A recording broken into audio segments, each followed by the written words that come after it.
Boa tarde, pessoal. Tudo bem? Professor Sérgio, então, aqui mais uma vez para mais um dia de estágio aí com vocês, tá? Pessoal, eu quero falar hoje sobre uma doença que tem tudo a ver com a atenção primária de saúde. Quando eu falar o nome da doença, pessoal, vocês vão pensar assim: não, professor, o senhor está errado. Essa doença não tem nada a ver com a atenção primária. Essa doença já é uma doença de uma especialidade, que é tratado lá em especialidades, né? Porém, pessoal, tem sim a ver com a atenção primária da área da saúde, por quê?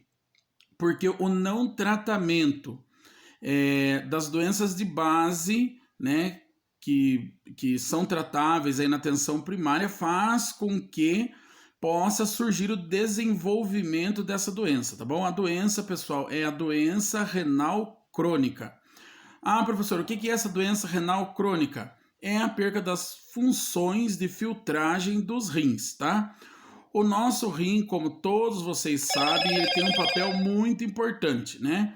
O que o rim faz, então, pessoal? Ele filtra os resíduos, né, que nós ingerimos, né? E ele faz ali a filtragem desses resíduos, de tudo, água, refrigerante, café, tudo que a gente toma aí, é o rim que é o responsável pela filtragem dele.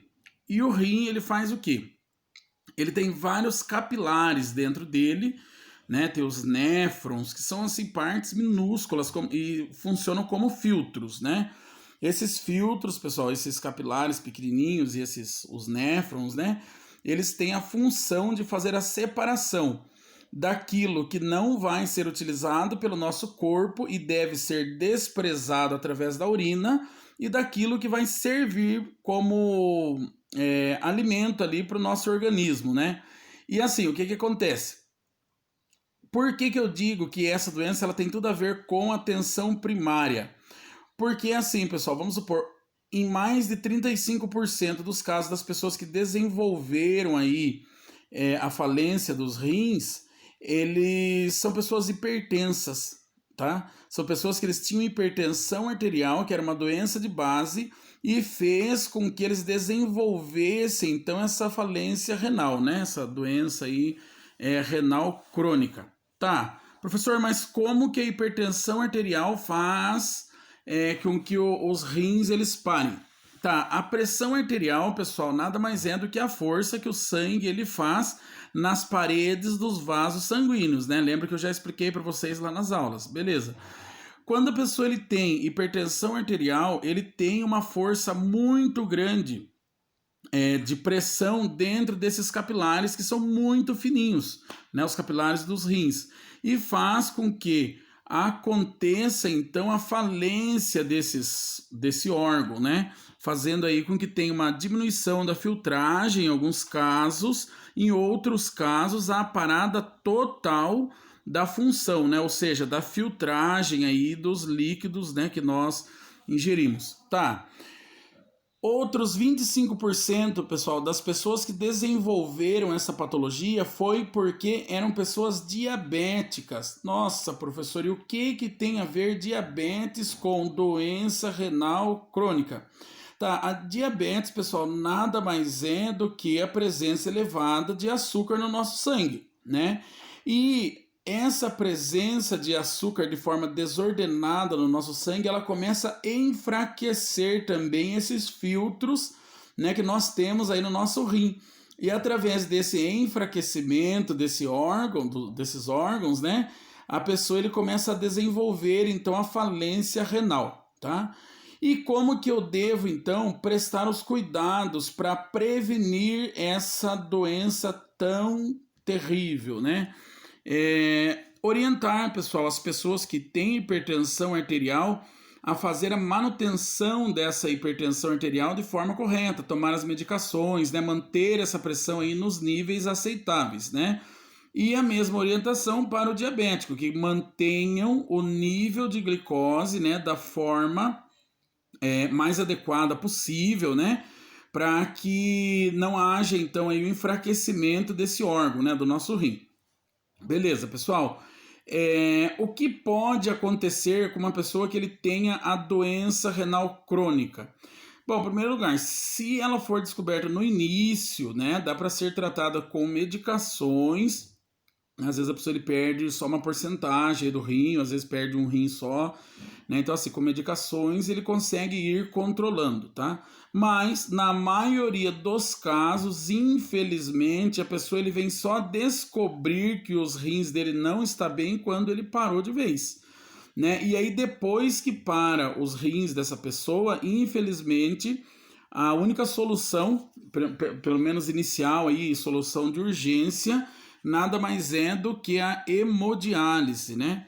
Hemodiálise, pessoal, o paciente ele pode ir até 3 vezes por semana no centro onde tenha uma especialidade de hemodiálise, né? E aí o sangue dele é filtrado. Tá, pode ser colocado uma fístula no braço desse paciente, feito uma fístula, né? No braço desse paciente, na região cubital, na região aqui cubital mesmo do paciente, tá?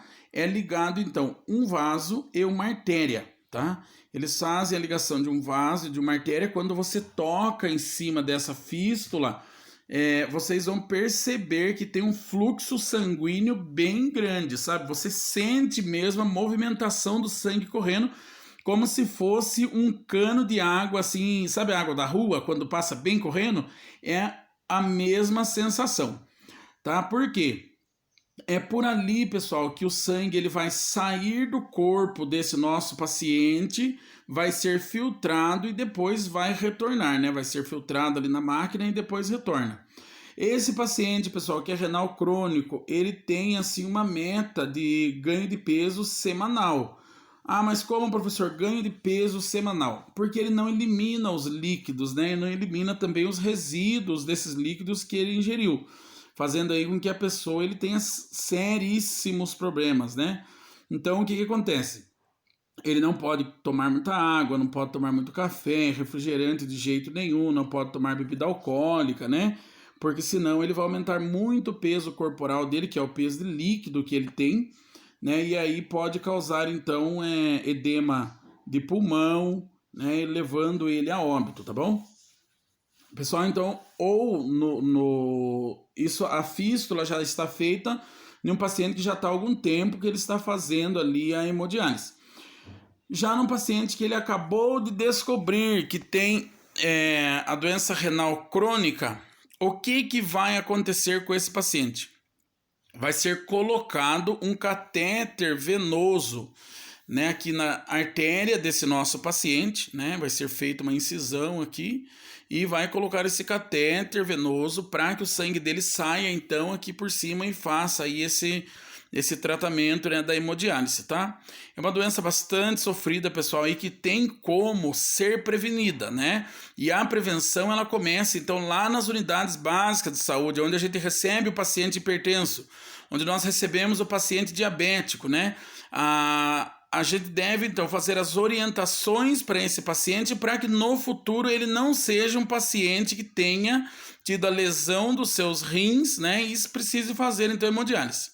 Tá? Existe sim, pessoal, alguns casos de pacientes que conseguem o transplante renal, né?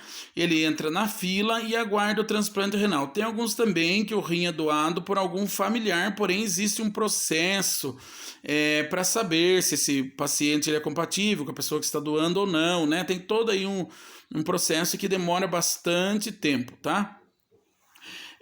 Outra coisa, pessoal, que eu preciso falar com vocês é o seguinte. O paciente que ele é renal crônico, ele é um paciente que, por mais que ele faça uma cirurgia, né, ele faça aí receba uma doação de rim, ele deve sempre continuar em observação, sempre continuar em tratamento, não mais de hemodiálise, mas assim, para ver a função do rim, se está funcionando, tomar uma medicação aí para que o corpo dele não crie anticorpos. Essa medicação ele toma pela vida inteira, para que o corpo dele não crie anticorpos para tentar destruir aquele órgão que não foi feito dentro dele, está dentro dele, né?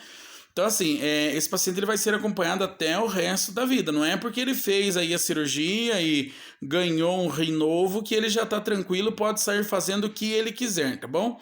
Ele é um paciente que deve ser assistido, tá? Pessoal, mas assim, para nós, então, o que cabe é nós sabermos as orientações de enfermagem, né, que é manter então os níveis pressóricos em níveis adequados, abaixo de 140/90, né? E os níveis também de glicose, né, sempre aí abaixo, né, dos níveis esperados, ou seja, abaixo dos 99, né, dos resultados lá que dá no nosso exame de sangue de glicose, tá bom?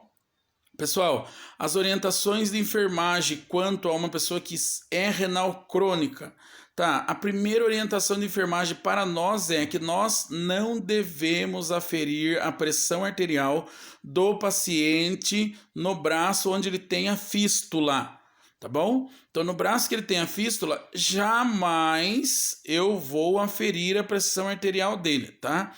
Esse paciente, pessoal, que é um paciente que tem, então, essa doença aí renal crônica, ele é um paciente que ele sempre vai ter a pressão arterial dele elevada, porque ele vai ter um acúmulo de líquido dentro dos seus vasos, né? Porque ele não fez ainda a filtragem para poder ter essa eliminação, tá bom? Então, assim, orientar também quanto exercícios físicos, né? E orientar também sobre o não abuso, então, dos líquidos, né? Porque líquido, pessoal, não é encontrado só em água, ou refrigerante, ou cerveja, né? Ou suco. É encontrado no caldo do feijão, né? No caldo da carne que a gente faz, né? No caldo, às vezes, aí do arroz. Tudo tem uma porcentagem de líquido. No sorvete, que depois que derrete vai virar líquido, né? Então, assim, nós temos que orientar esse paciente quanto à importância de ele manter uma dieta saudável, né? E de ele manter o tratamento, pessoal. Porque uma pessoa que ele esteja aí, que seja um renal crônico e que ele fique sem fazer hemodiálise, com certeza ele vai evoluir a óbito, tá? O organismo dele não vai aguentar. Eu vi casos assim de pessoas que descobriram que era renal crônico e estavam tomando muito refrigerante, né? E sobrecarregando demais aí o seu rim, e no dia que parou a pessoa começou a surtar, né? Falar coisas que não tinha nada a ver, e depois foi descoberto que o problema dela nada mais era do que uma falência renal, né?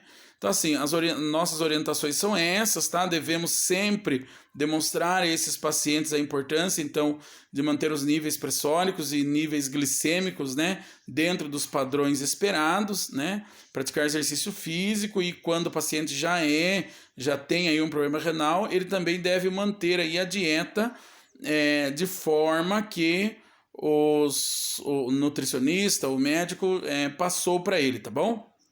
Pessoal, nosso estágio de hoje, então, é sobre isso, tá? Sobre a doença renal crônica, né? O tratamento, então, ela se baseia no início em tomadas de medicações, né? Depois em transplante renal e também depois do transplante renal, pessoal, aí existe outros tipos de tratamento, que é o tratamento pela alimentação, né? A pessoa ele deve diminuir aí, então, a quantidade da ingesta hídrica, né? Para que ele possa estar ajudando no tratamento aí desse rim dele aí, tá? Pessoal, uma outra coisa que eu gostaria de lembrar para vocês, às vezes a gente começa a pensar assim, nossa, mas é tão simples, a pessoa pode receber um rim, então por que ele não compra um rim, uma pessoa rica, né?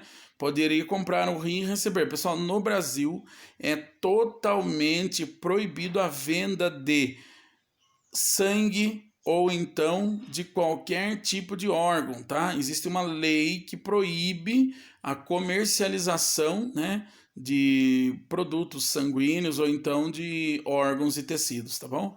Então ele precisa entrar numa fila, não importa se ele é uma pessoa milionária, se é um cara que tem aí, que seja o dono do Brasil, mas se ele não tiver alguém da sua família que resolva fazer a doação para ele, ele vai ter que entrar na fila como qualquer outro e aguardar até ser chamado, né, até conseguir aí uma captação de um rim de alguém que tenha falecido, que tenha boas condições, aí sim é possível, né, ele receber então a doação desse rim e tocar a sua vida com acompanhamento médico da mesma maneira, tá?